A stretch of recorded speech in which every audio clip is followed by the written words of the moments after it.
সবার জন্য ভীষণ কষ্টকর। এক পর্যায়ে এলাকাবাসীর আবেদন ও সংশ্লিষ্ট কর্তৃপক্ষের প্রচেষ্টায় 2022-23 অর্থবছরে রাস্তাটি পাকা করার বাজেট আসে। এরপর কাজ শুরু হয়।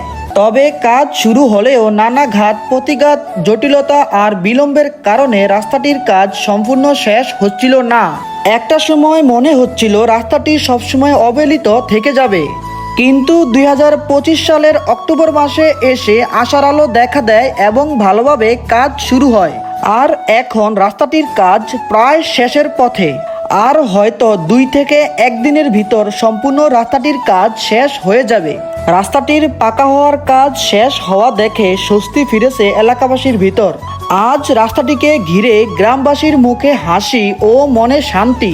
এটা শুধু একটি রাস্তা নয়, এটা আমাদের এলাকার উন্নতি, এটা আমাদের অর্জন, আমাদের স্বপ্ন। ধন্যবাদ তাদের সবাইকে যারা রাস্তাটির কাজ করিয়েছেন এবং যাদের পরিশ্রমে এই রাস্তাটির কাজ হয়েছে।